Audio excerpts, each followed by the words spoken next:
Empreendedorismo, saúde, carreira, maternidade, beleza, família.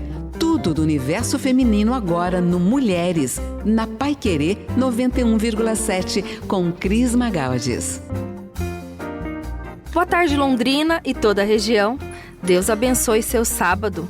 Está no ar a 57ª edição do programa Mulheres na Paiquerê 91,7. Comigo, Cris Magalhães. Aqui o protagonismo feminino tem espaço. O nosso tema de hoje é casamento e união estável. Tudo o que você precisa saber antes de iniciar um relacionamento. E no Brasil, no geral, o número de casamentos civis tem diminuído cada vez mais, enquanto o número de uniões estáveis tem aumentado. Então, embora essa taxa de crescimento das uniões tenham caído em geral, o número de divórcios tem atingido o maior nível em uma série histórica. Mas algo que as pessoas acabam não se atentando muito é que na hora, do casamento, da união estável, tem muitos detalhes e às vezes pela emoção desse início da relação, no final acaba virando uma grande dor de cabeça.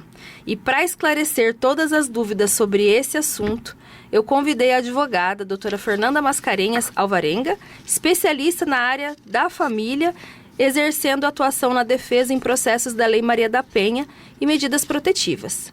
Doutora Fernanda, seja muito bem-vinda ao Mulheres na Paiquerê 91,7. Cris, obrigada pelo convite.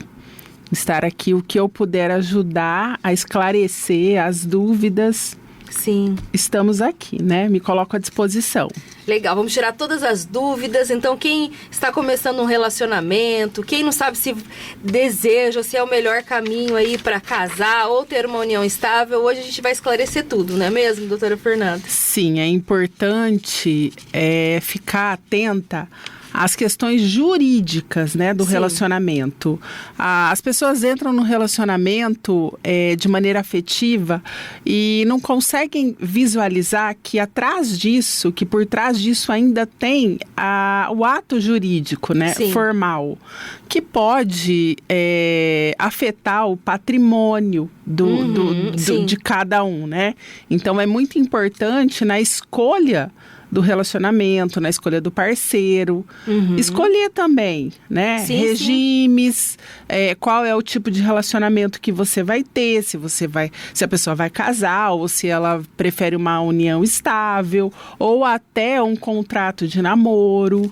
Olha, que interessante. Sim. E tem tantas coisas que as pessoas precisam saber, porque está começando o relacionamento, como você disse. Está tão envolvido ali em sentimento, essa área emocional, que acaba não pensando nesses detalhes que são tão importantes e que lá na frente só vai pensar quando está terminando o relacionamento. Aí já era. Aí já colocou em risco o patrimônio. Aí tudo que poderia ter feito não dá mais tempo de fazer, não é mesmo? É mesmo. Por isso é importante avaliar antes de começar uma relação, Cris? Sim, sim. Bom, como você citou, tem vários tipos, Quais são os principais tipos de união reconhecidos hoje legalmente no Brasil? Sim, no Brasil são reconhecidos 2 tipos de união. O casamento civil e a união de facto, que é a união estável. Sim. Você mesmo havia dito que hoje o número de casamento reduziu e o número de união estável aumentou. Sim. Isso, Cris, porque a união estável, você consegue ter os números quando elas decorrem de uma escritura pública. E o número de união estável que existe informal e que ninguém sabe. Sim, que não é feito esse documento, digamos assim. As pessoas acabam tendo essa união, vai morar junto, por exemplo, e depois de um tempo Sim. decide, mas acaba não fazendo esse processo jurídico. Só, eu comecei a namorar e daqui a pouco juntou, O pessoal fala, juntou as escovas de dente. Sim, e aí Mas sem legalizar essa união. Exato, e aí na hora da dissolução desse relacionamento, que possivelmente contraíram bens. Ou dívidas também, tiveram filhos. Uhum. E aí entra a área jurídica, né? Sim. E qual que é a diferença entre casamento civil e união estável? A única diferença é a maneira que a relação é formalizada. O casamento, ele exige o ato formal, solene e é registrado em cartório. A união estável, ela estabelece informalmente. Ela não exige formalização. Ela é reconhecida, basicamente, pela convivência pública contínua e duradoura. O objetivo é de constituir família. Pode ser formalizada por escritura pública ou contrato particular também. Pode ir no cartório e fazer esse documento. Exato. Os parceiros vão até o cartório e com um contrato particular eles apresentam com documentação e realizam ali a escritura pública. O contrato particular... ele entra nessa área da escritura. O contrato, ele estabelece o quê? Divisões de tarefas, como que na dissolução já deixa tudo isso bem determinado. Exatamente. Na união estável. É um contrato. O casamento, você vai lá, casa e depois só tem os regimes, né? Sim, só isso que diferencia. mas no casamento você pode fazer um pacto nupcial. Isso. Que também estabelece ali o tipo de regime de bens que as partes desejam contrair. Por exemplo, Cris, o regime universal de bens, sim, ele constitui a massa patrimonial do casal antes do casamento e durante o casamento. Sim. Então, tudo que adquiriu antes de casar e depois de casar, ele entra. Isso. Que é universal, pega tudo. Isso. O próprio nome já fala, universal. Exato. Quando um dos cônjuges recebe um bem por herança ou doação, sim, nos outros regimes não se comunica. No regime universal, ele se comunica. A não ser que nesse pacto exista uma cláusula dizendo que aquele bem herdado ou doado não vai se comunicar. Entendi. Então, isso é importante, o pacto, a realização do pacto. Sim. Dependendo do bem, sim, né? Sim. Escolhido pelos cônjuges. Sim. E daí, então, tem... dentro dessa união estável, tem os mesmos direitos e deveres que um casamento civil normal ou não? Ele é diferente? O que muda? A união estável, assim como o casamento, ela é reconhecida como uma entidade familiar. Portanto, ela confere às partes os mesmos direitos e obrigações que o casamento civil. Presume-se, né, Cris, a fidelidade dos parceiros, a vida em comum, assistência mútua, sustento, guarda e educação dos filhos e respeito e consideração entre si. Sim. A diferença mesmo é só na formalidade, como eu disse. O casamento, ele é um ato formal e solene, com registro em cartório. Já a união estável, ela pode ser reconhecida pela convivência do casal, sem a necessidade de formalização. Então, chega lá, os dois fazem um contrato e acabou. Praticamente, o casamento, você vai lá, daí tem um juiz de paz... tem os padrinhos, que são as testemunhas, eles assinam e daí fica como um casamento mesmo civil. Exato. Então, basicamente, seria isso. Exato. Porque os deveres e direitos são os mesmos. São os mesmos, praticamente. Entendi. Tá? Tá. O único direito do casamento é que o cônjuge pode constituir o nome, o sobrenome do outro. No casamento. Na união estável, não. Ah, então muda isso também. Sim. Entendi. Tá? E essa questão do regime de bens, tem nos diferentes tipos de união? Também. Tem? Todos os regimes de bens, eles são suscetíveis tanto ao casamento civil quanto à união estável. Né? Hoje no Brasil, são 4 regimes de bens. A comunhão parcial... a comunhão universal, participação final dos aquestos, que não é tão utilizada. Nunca ouvi falar. E a separação total de bens. Em regra, os noivos devem escolher o regime de bens antes da celebração do casamento. Então vai lá, dá os nomes do cartório, antes de acontecer o casamento. Na habilitação. No dia, né? Na habilitação. Quando eles vão no cartório, marcar o casamento, pagar a taxa cartorária, lá eles escolhem o regime. E você consegue explicar um pouquinho cada um deles? Por quê? Eu tenho certeza, já passei por isso e eu sei que no cartório eles não explicam muito, não. Qual que você quer? Universal, parcial, nananã. Daí ele falou assim, todo mundo faz tal. Exatamente. Mais ou menos isso. O convencional. O convencional geralmente é comunhão parcial de bens, né?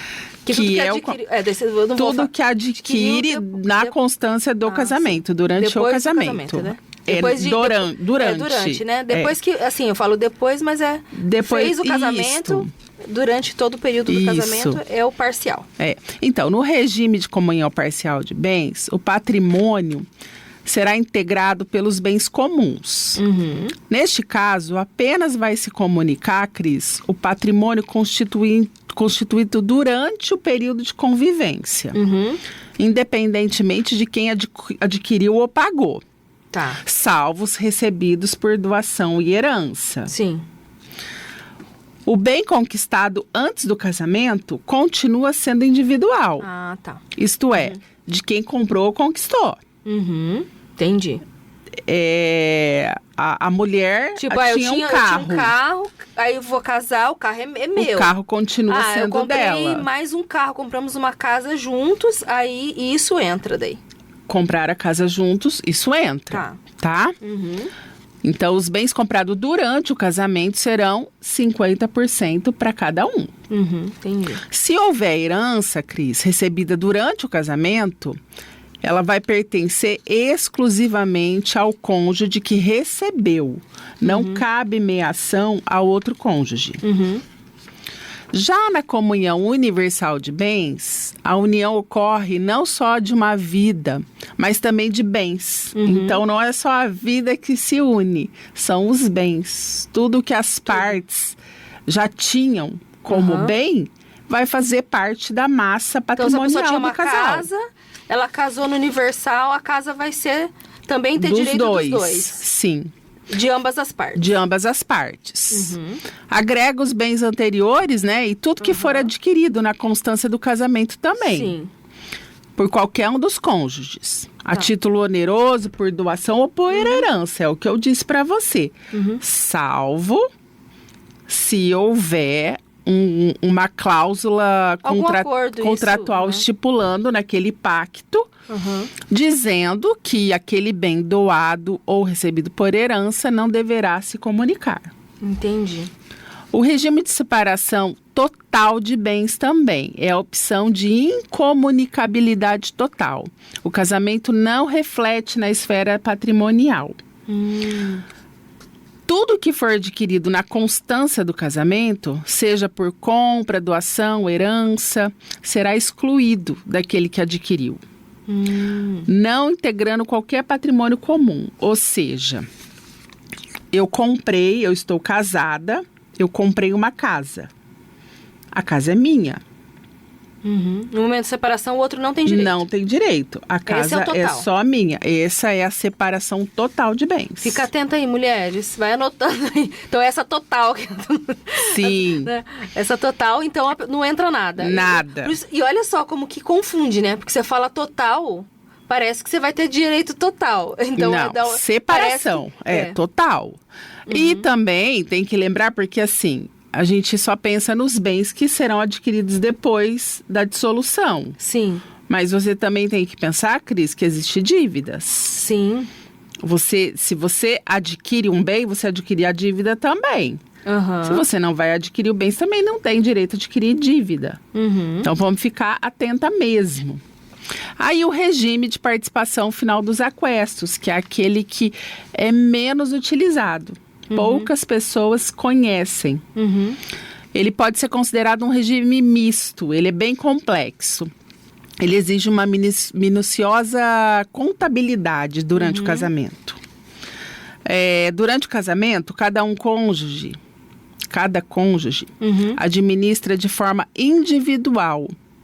Mas na dissolução do casamento, são apurados aquestos, que são os bens adquiridos onerosamente durante o casamento por cada cônjuge. Sendo que cada cônjuge terá direito a metade do valor total dos aquestos. Para isso é necessário fazer esse levantamento contábil patrimonial. Então, por isso, é um regime bem pouco utilizado. Entendi. Tá? Então, são esses 4, as pessoas precisam ficar bem atentas. Sim. Geralmente... Na escolha. Na escolha, porque geralmente eles estão escolhendo o parcial, que é tudo que adquirir depois. Sim, tanto, Cris, que o regime parcial, ele é o regime convencional, né? Na omissão da escolha do regime, atribui-se esse regime. Tá? As partes vão ao cartório e não sabem qual vai escolher. Atribui-se esse regime parcial. Ele é o mais utilizado. Ele é o convencional. Antigamente, na época dos nossos pais, dos nossos avós, era o universal, regime universal de bens. Sim. Então, casou o que tinha antes e durante, é direito de ambas as partes. Tem que dividir tudo. E tanto no casamento quanto na união estável, convencionalmente, havendo a omissão de escolha, Sim. é o regime parcial de bens. Olha que interessante. Bom explicar porque as pessoas não param para analisar esse tipo de união, né? De casamentos, né? Não. Então acaba... acha que é tudo igual. Que geralmente, Cris, quando eles vão se habilitar para o casamento ou realizar uma escritura pública de união estável, eles estão muito entusiasmados, emocionados. Então, não se pensa... né, na escolha do regime. Não pensa no depois. Não pensa que um dia aquilo pode acabar, então fica naquele calor da emoção. O importante é casar. E aí, na dissolução, é que vai acontecer o grande problema, né? E aí que entra o seu trabalho. Aí que entra o trabalho do advogado. As discussões. Aí o advogado é chamado nesse momento. Sim, exatamente. Aí ninguém fala, eu não sabia... não pensei nisso antes. A maioria, Cris. A maioria. Então é importante. Viu, mulheres? Fiquem bem ligadinhas aí. Você que está namorando, está pensando em casar ou já está vivendo. A gente vai falar um pouquinho sobre isso também no próximo bloco. Sobre como você precisa ficar atenta, até para você poder ter, né, esse respaldo jurídico. Porque no momento, às vezes, está muito legal, mas a gente sempre tem que se respaldar, porque pode chegar ao fim, é importante. E aí, depois, o advogado não faz milagre. Não, infelizmente, ainda não está fazendo, Cris. Bom, doutora Fernanda, nós precisamos ir para um breve intervalo, mas tem bastante pergunta aqui, muitas dúvidas para a gente tirar ainda com você. E... no próximo bloco, depois do nosso intervalo. Fica aqui comigo no Mulheres na Paiquerê 91,7. Aqui, o protagonismo feminino tem espaço. Paiquerê 91,7.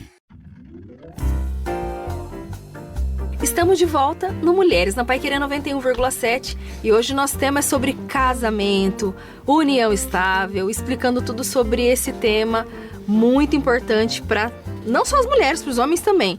Então você fica ligadinho aqui no nosso programa hoje que você vai aprender tudo sobre esse assunto e principalmente para você ficar atento antes de iniciar um relacionamento, se você está num relacionamento, o que você precisa aí saber para você poder ter um respaldo jurídico.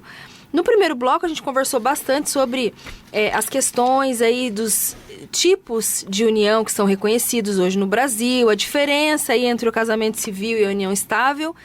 E agora a pergunta é, como que funciona essa questão da documentação, os primeiros procedimentos que são necessários para a gente poder formalizar uma união?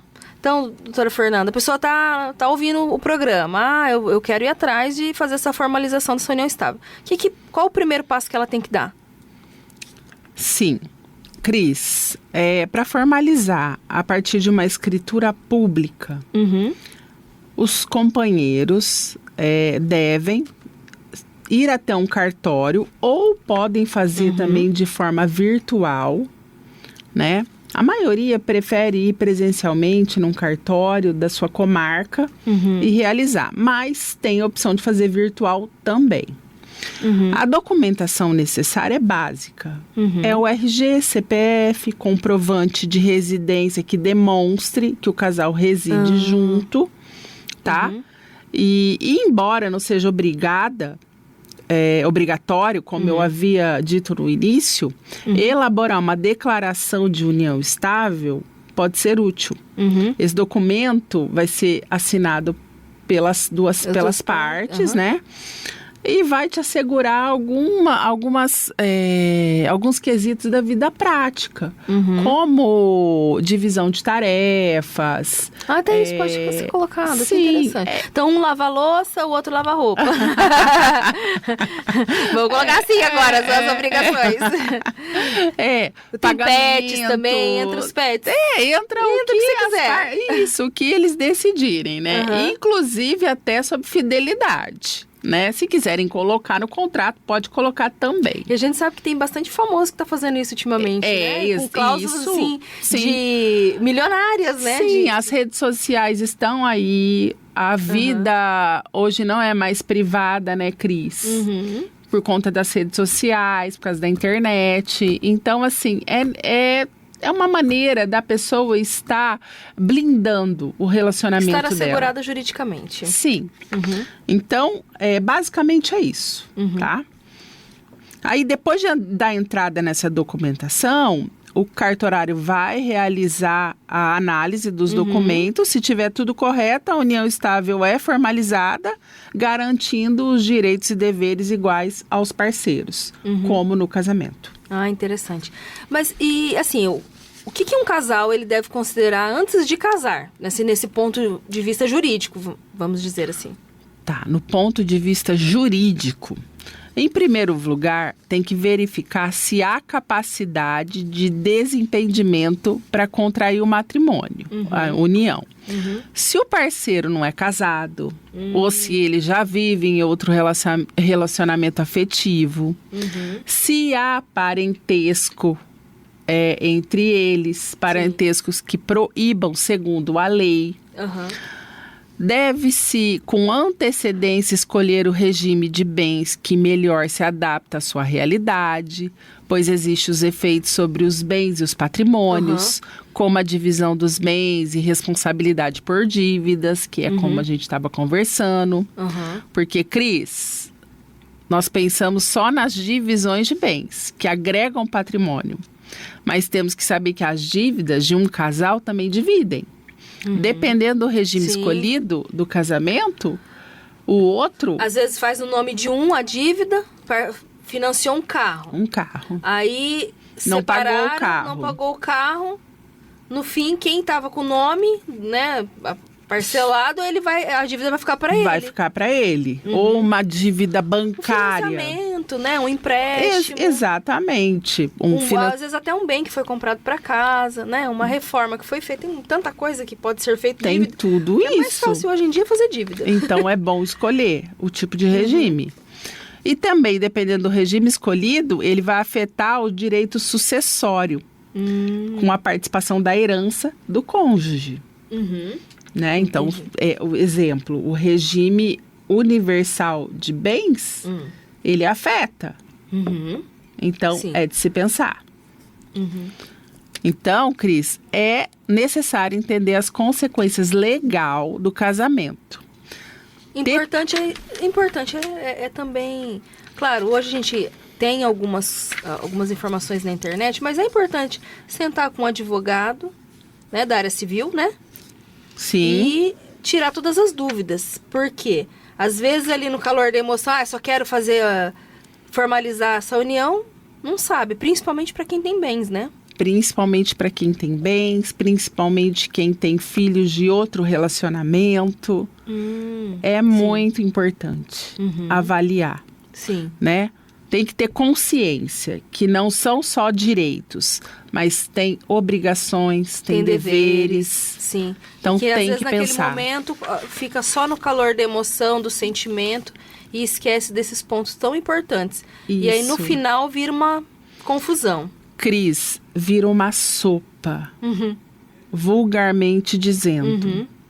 Cliente, eu tenho situação de cliente que me procurou, que ele já tinha filhos de uma outra relação, do casamento, de outro casamento. Sim. E aí a mulher também tinha filhos de outro relacionamento. E durante a relação, eles constituíram uma empresa, ficaram juntos 8 anos, tiveram um filho no meio dessa relação. Sim. E aí resolveram separar. Você imagina, Cris? Que bagunça, que rolo agora. Porque já tem filhos de outra relação. Aí foi construído um patrimônio. Aí construiu um os filhos do patrimônio. primeiro casamento não quer dividir com o filho do segundo. Sim. Daí, E aí a esposa agora tem direito. A ex-esposa tem direito também. E a ex-esposa, na empresa, ela depositou valores que já eram dela, de outro bem. Então, virou uma sopa, vulgarmente dizendo. E é bem delicado. Porque Bem depois delicada fica a na mão de situação. um juiz para definir Exatamente. o que vai acontecer. E a maioria das vezes é litígio, Cris. Sim. Litígio, para quem não sabe, aí é uma questão mesmo que não é amigável. Não é amigável, não tem acordo. Não tem acordo, vai para briga mesmo e é o juiz que vai avaliar E decidir ao final. as partes ali, né? E demora. Demora. Tem o prazo. Então, é importante, antes de entrar na relação, avaliar qual é o melhor regime, se tiver um contrato, formalizar um contrato. E falando essa questão do contrato, tipo, a pessoa... eu quero casar, mas eu não sei ainda se eu oficializo isso, mas eu já vivo junto. Ela pode fazer... antes de casar, decidir casar, ela pode fazer, de repente, uma opção de fazer um contrato de união estável e depois ela casar? Pode. Ela pode. Antes ela vivia em união estável e depois ela pode vir a casar. Só que na dissolução disso, em relação a bens, vai comunicar os bens que foram constituídos lá atrás, já durante a união. Estável, já durante a união. Não vai ser uma cerimônia, né? Vai fazer aquilo que você explicou no primeiro bloco. E a pessoa, basicamente, ela vai ter também os mesmos direitos, só não é um casamento que a pessoa, por exemplo, a mulher pode adquirir o sobrenome do marido, essas coisas. O único direito que não vai ter é o sobrenome. Os outros direitos, tanto a união estável quanto o casamento, os cônjuges terão direitos e obrigações. Entendi. Olha, então fica a dica aí. Já dá para formalizar uma união estável, não esperar, porque às vezes as pessoas convivem anos, né? Eu vou morar junto, vou tentar, mas a partir do momento que está morando junto já está em união estável. Já está correndo risco. E aproveitando esse gancho, o que caracteriza se a união estável, então? Tem que ter um tempo necessário? Porque às vezes a pessoa, vou tentar, ficou uns 2, 3 meses. Aí é pouco tempo, é um namoro. Cris, a lei não estabelece um prazo. Ela diz que tem que ser duradouro. Tem que ser constante. Sim. Eles têm que viver juntos. Comprovado esse quesito, já está vivendo em união estável. Sim. Sim. Mas porque não tem antigamente uma se falava assim, lei. 5 anos morando junto já dá direito. Depois falavam 2 anos, depois falaram 1 ano. Então, não tem. Cris, uma semana vivendo junto, eles já estão vivendo em união estável. Se uma semana é muito tempo? Não, é pouco tempo. Mas já é uma união estável. E é aquela coisa, né? É relativo, porque muito pode ser muito para uma pessoa, pode ser pouco para outra. É relativo. E vai da interpretação Então, também do juiz. Você vai ficar na mão do juiz. Então, se você está morando junto, é importante você já, sim, né, se respaldar em relação a gastos. O Sim. que comprova? Comprova-se através de gastos, comprova-se através de recibo de conta de luz, água, que às comprovante de vezes residência. tá no nome de um, o outro no nome do outro, Aham. conta bancária, Testemunha também. testemunha. Tem vários fatores. Hoje as redes sociais também, elas denunciam bastante. Temos as redes sociais também para denunciar. Isso está sendo avaliado, levado em consideração hoje. Sim, As com redes sociais. certeza. É muito utilizado, né? Print de Instagram, Facebook, Conversas no WhatsApp. conversas do WhatsApp, estão todas inseridas num processo judicial, Cris. Isso vira tudo prova. Tudo meio de prova. Então não tem pra onde fugir. Se você Não tem. decidiu morar junto, já faça isso certinho. Faça, né? Chama um contrato de união estável. É o que pode blindar o teu relacionamento, tá? Blindar o seu patrimônio, as suas obrigações, é o que pode. E caso também não tenha patrimônio, porque isso pode ser adquirido. Pode Às ser vezes a pessoa fala adquirido. assim, começa um relacionamento, Não os tinha dois nada. juntos, não tinham nada, foram construindo. E em um determinado momento... Tinha uma casa, mas a casa vai ter que... É uma casa, mas ela vai ter que ser dividida, se for dependendo do regime. Isso entra também, por exemplo, os eletrodomésticos, as coisas da casa, os móveis, entra tudo? Entra tudo, Cris. Então, Tudo entra. tudo que eles adquiriram Tudo durante... de maneira onerosa. Aham.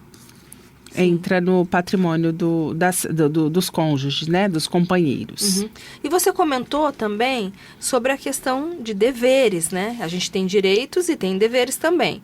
Essa parte dos deveres dos cônjuges, né, ou companheiros, em uma união, quais são? Basicamente são os mesmos do casamento, dos cônjuges. Manter a família, contribuir com os gastos, compartilhar a vida em comum, a guarda dos filhos, são obrigações de ambos. Sim. A pessoa está vivendo em uma união estável, ela não está namorando, ela não está num namoro, ela Sim. está vivendo um relacionamento como se fosse um casamento. Para todos os efeitos é um casamento. São as mesmas São as obrigações. mesmas obrigações. Então não tem essa conversa, eu não sou casado, eu tô numa união estável. Não tá. Não. Você já está exercendo uma relação parecida com casamento.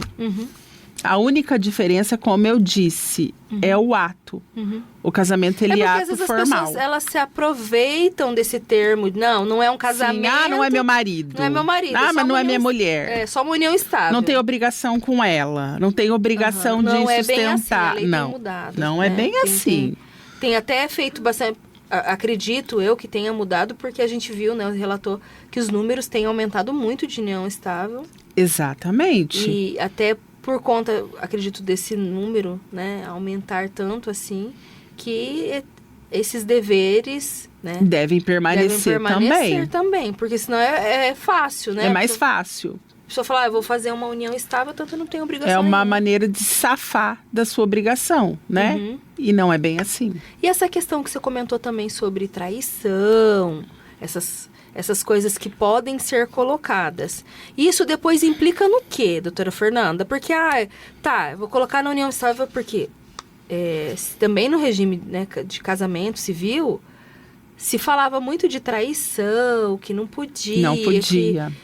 Que era realmente caracterizado... Isso, o Código Civil, Sim. anteriormente ao de 2002, ele previa, Aham. né, a lei do concubinato. Aham. Não podia a traição. Hoje, não existe mais. Mas, Cris, se as partes quiserem, num contrato, determinar em cláusula sobre a fidelidade, isso ali na frente pode gerar um dano moral. Então, se a pessoa quiser se blindar, ela pode. Na Ela união pode- estável, no casamento não. Na união estável ela pode também? O contrato de convivência pode ser estabelecido, exercido, tanto no casamento quanto na união estável. Interessante. Então você pode determinar, olha, não pode trair, que é o básico, É o né? contrato. Gente, a gente tá falando, claro, juridicamente. Mas Exato. é óbvio que isso não tinha nem que ser colocado dentro de um contrato. Porque... Isso deveria ser... Isso é um princípio, né, Sim. Cris? Sim, Eu vejo como um princípio isso. exato. Você ser fiel, você é fiel a todos. Sim. É que as pessoas hoje precisam até desse respaldo de um contrato determinando dentro de uma cláusula que não é permitido a traição, a exposição Que e tantas outras absurdo, coisas. Que né? absurdo, né? Não deveria ser. Mas, se você quer se respaldar, tem essa possibilidade também. Não é Tem mesmo, essa doutora possibilidade também, Fernanda? Olha só. através de um contrato. Bom, nós precisamos ir para um breve intervalo. Tem bastante pergunta ainda, tem várias dúvidas aí sobre esse tema tão incrível e tão complexo ao mesmo tempo. Mas a gente precisa ir para um breve intervalo e na volta tem muito mais bate-papo sobre casamento e união estável. Fica aqui comigo no Mulheres na Paiquerê 91,7. Aqui, o protagonismo feminino tem espaço. Paiquerê 91,7. Estamos de volta e esse é o último bloco do programa Mulheres na Paiquerê 91,7.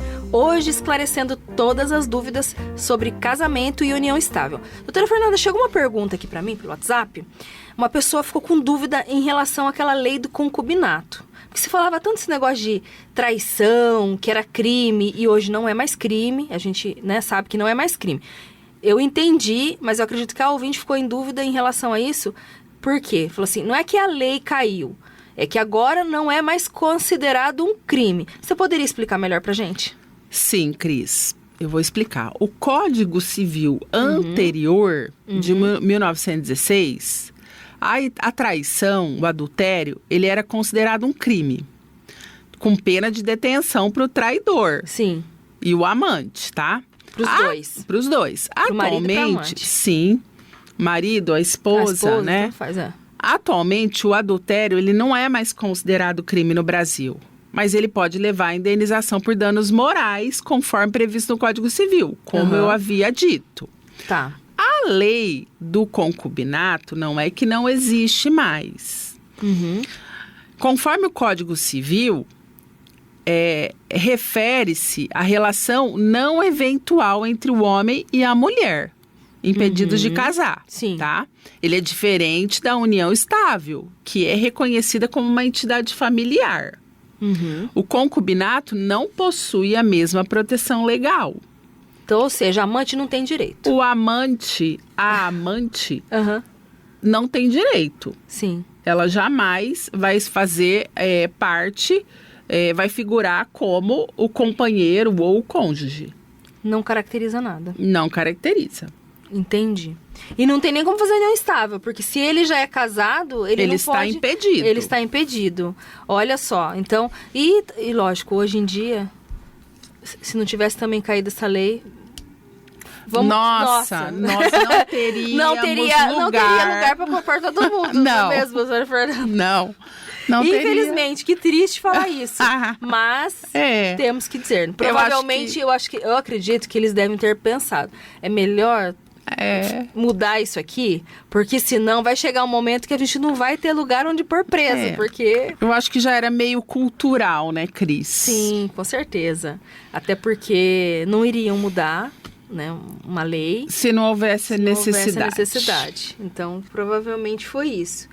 Bom, a gente está falando bastante sobre a questão dos cônjuges, enfim, direitos, deveres, tudo que entra, mas você também comentou a questão da guarda dos filhos, que dá, né, dentro da união, dentro da união estável, ou também, né, do casamento civil, tem a questão dos filhos, né? A guarda dos filhos. Como que fica isso? Como que funciona? Isso, Cris. Na dissolução do casamento ou da união estável, haverão várias obrigações. Uma delas, caso tenha filhos, a guarda dos filhos. Sim. Existem duas modalidades, a guarda unilateral e a guarda compartilhada. A guarda unilateral, ela é exercida por meio de um dos genitores. Um dos pais recebe a guarda exclusiva da criança. Ele assume a responsabilidade de tomar as decisões importantes sobre aquela criança, como educação, saúde, desenvolvimento. O outro pai, o outro genitor, o pai ou a mãe, ele tem direito, nessa modalidade, ao regime de convivência. A partir de visitas aos finais de semana, as férias, feriados, férias. E tudo isso é regulamentado judicialmente. A guarda compartilhada, muito utilizada, é quando os pais compartilham as responsabilidades pela criança. Então, os dois é dividido. Dividido. Eles tomam decisões em conjunto sobre a educação. Saúde e tudo que for relacionado ao menor. Para o melhor desenvolvimento da criança. Os pais dividem as responsabilidades e as decisões, tá? Cris, em geral, as pessoas pensam que na modalidade de guarda compartilhada, os filhos vão ficar 50% na casa de um, 50% na casa do outro, durante a semana. Ou vai dormir dia sim, dia não, dia sim, dia não. 3 dias e meio para cada um. Doutora, eu não quero guarda compartilhada porque eu não quero meu filho tal. Não é assim que funciona. A criança, Cris, ela vai ter uma moradia principal com um dos pais. Ou a residência dela vai ser na casa da mãe ou na casa do pai. Só que os dois podem ter contato regular com a criança. Às vezes um não pode buscar na escola, o outro pode, troca o fim de semana, ou era para ficar a semana toda na casa de um, o pai não teve compromisso, não vai poder. É para ser mais tranquilo, tá? Isso a gente aconselha só quando tem uma separação bem amigável, bem consensual. Sim, quando existe um litígio, existe uma medida protetiva no meio, não é recomendável. E nenhum juiz, acredito também, que vai entrar nesse embate. Assim, o juiz vai sempre julgar a favor da criança. Então ele vai olhar o que é melhor para a criança. Para a criança, ele não vai considerar o pai ou a mãe, tá? Ele não vai. Ele vai julgar pela criança. Sim. Ele vai avaliar qual ambiente que é melhor para aquela criança passar mais tempo, ou enfim. Sim. Assim, Cris, é comum também os pais, num processo de separação, procurar a justiça por meio dos advogados, querendo, como medida de punição ao outro parceiro, afastar os filhos do convívio do genitor ou genitora, a maioria, tá? Simplesmente por ego ou orgulho ferido. Sim. O que acontece? A justiça vai priorizar o melhor interesse da criança. Vai considerar os diversos fatores, tá? As relações dos pais com a criança, a estabilidade do ambiente familiar, a capacidade que cada um tem em cuidar da criança. Vai considerar também a existência de violência doméstica. Mas isso, geralmente o juiz não vai determinar a guarda de um filho por conta daquele genitor, de repente, financeiramente não estar melhor do que o outro. Não. É pelo bem-estar da criança, não a questão econômica. Bem-estar. Não, também recebo. Até aproveitando de falar, porque a gente comenta muito aqui no programa sobre violência doméstica, né? E tantas outras coisas que a mulher sofre. E a gente sabe que muitas mulheres acabam ficando dentro de relacionamentos tóxicos, abusivos, enfim, por conta, às vezes, dependência do medo, financeira. Medo de perder a guarda dos filhos, né? E dependência financeira. Vou me separar, como vou sobreviver. Como eu vou manter meus filhos e sobreviver? Cris, infelizmente, a grande maioria vive com uma pensão de 30% sob o rendimento do salário mínimo de quem paga, Sim. tá?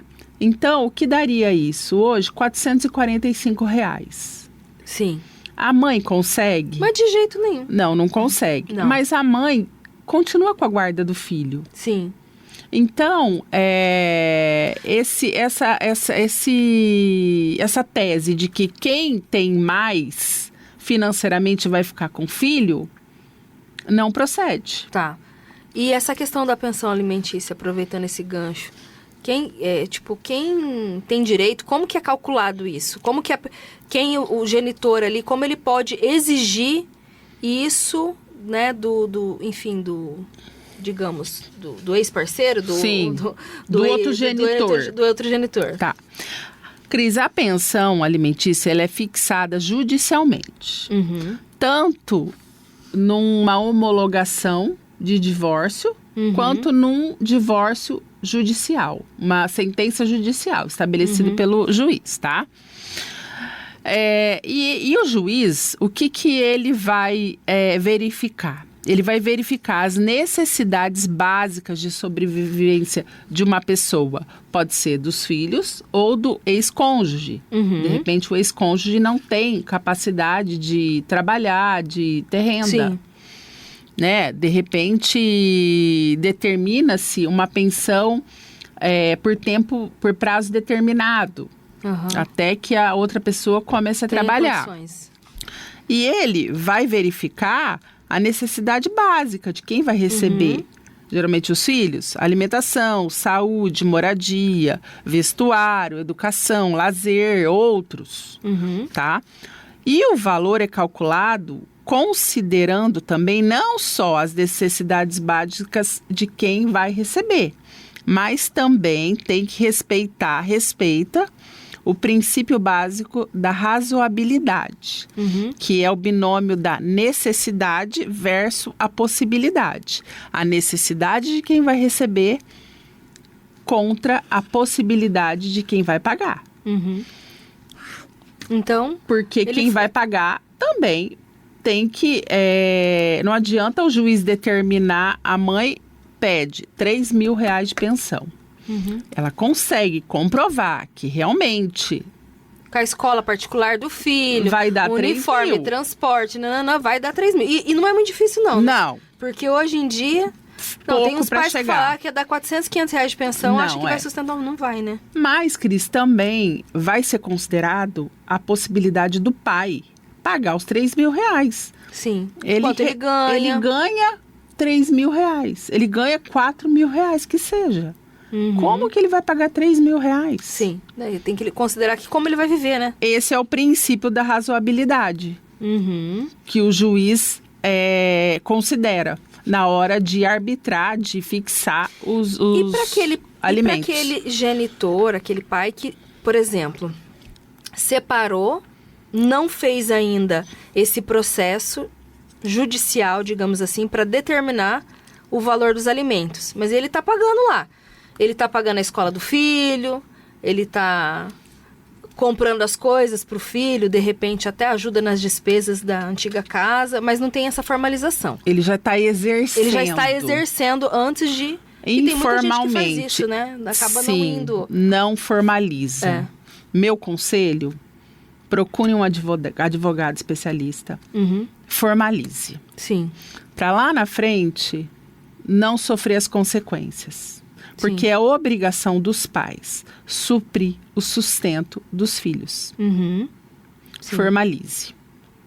É para não ter problema e também, lógico, ninguém, não é só um juiz que tem que determinar. Se um pai já está fazendo isso, é porque ele não esperou que um juiz... É o bom senso, né, É o bom senso, Cris? sabe? Que tem filho e vai cuidar. Mas é importante deixar isso formalizado, né? Sim, é que... o que acontece? Nós não vamos, assim, contextualizar em geral. Mas a grande maioria existe a dissolução, pai sai de casa, o filho fica com a mãe, o pai entra num outro relacionamento e o pai esquece daquele filho. E aí, infelizmente, a mãe tem que entrar na justiça, requerer os alimentos. Existe uma briga, pai paga R$500, acha que paga muito, entra ainda na justiça. E tem o contrário também, não é mesmo, Fernando? Tem muita gente que acaba fazendo mais do que é direito, claro. Sim. Pode fazer. Mas às vezes o pai também não sabe dos direitos, né? Não sabe dos direitos que ele tem. Às vezes acredita que precisa, lógico, suprir as necessidades, mas são ambos, né? O pai São e a mãe ambos, que é o fazer. pai e a mãe. Né? A lei diz que é a obrigação dos pais, não é do pai ou só da mãe, Sim, e são hoje, dos pais. a questão da pensão alimentícia, ela vai até que idade? Que é uma dúvida que muita gente tem, né? Sim. Os filhos, geralmente, os filhos menores até os 18 anos, mas ela vai além dos 18 anos. Aquele filho que tem 23, 24 anos, mas ainda faz uma faculdade, não tem condições financeiras de se sustentar. O pai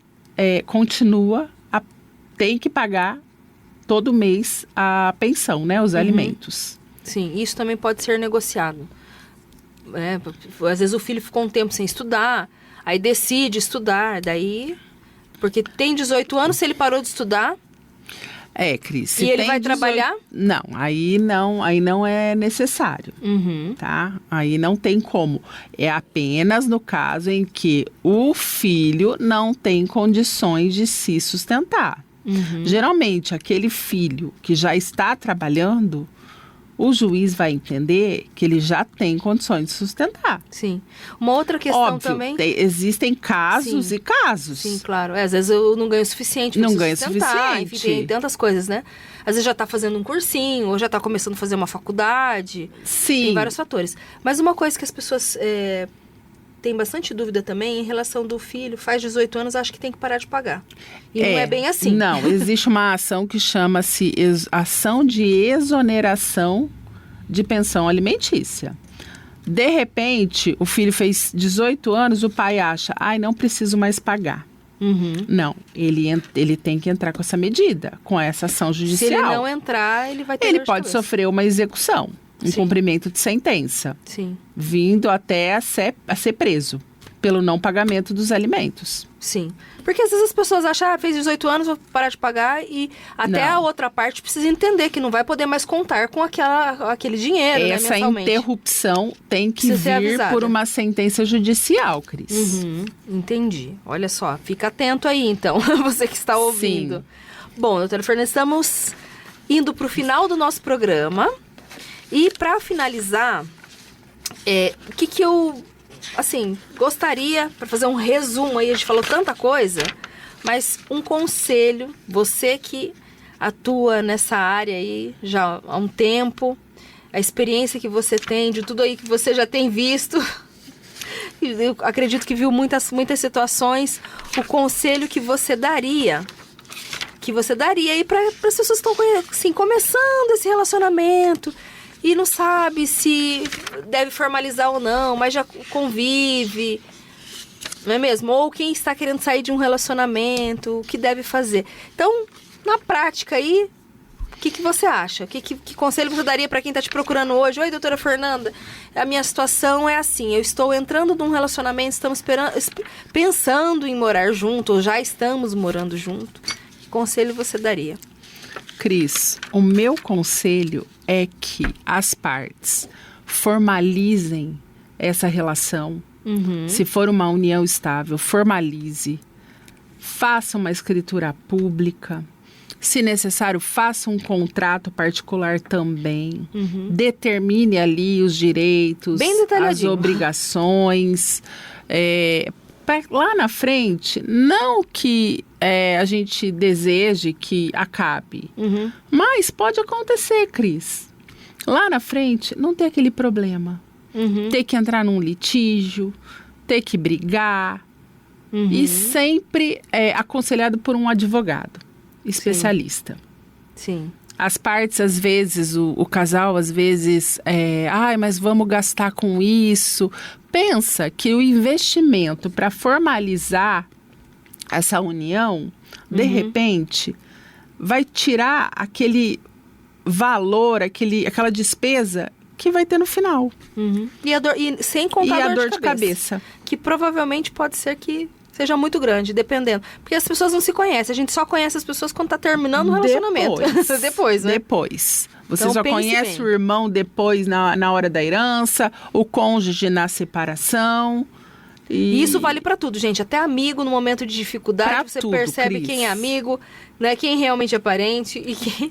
né? Porque então, quando envolve dinheiro, realmente. Então o meu conselho é formalizar Sim. Então fica aí a dica, relação. hein? Fica aí a dica. Chegamos ao final de mais um programa Mulheres na Paiquerê 91,7. Hoje comigo, então, a doutora Fernanda. Agradeço a sua participação e por esclarecer aí todas as dúvidas. Te enchi de perguntas. Aproveitar Imagina. também e deixar a sua rede social, que é _FerMascarenhas. As pessoas podem seguir você e você compartilha um pouquinho dos seus conteúdos aí da área da família, é isso.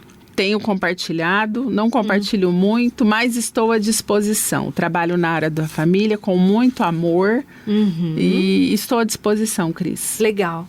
Muito obrigada pela sua participação. Bom, esse programa e todos os episódios anteriores estão disponíveis em nosso canal do YouTube. Então, se você quer compartilhar com alguém que precisa ouvir alguma coisa aí que você ouviu hoje, não tem problema. Na sequência, ele fica hospedado no canal do YouTube da Paiquerê 91,7.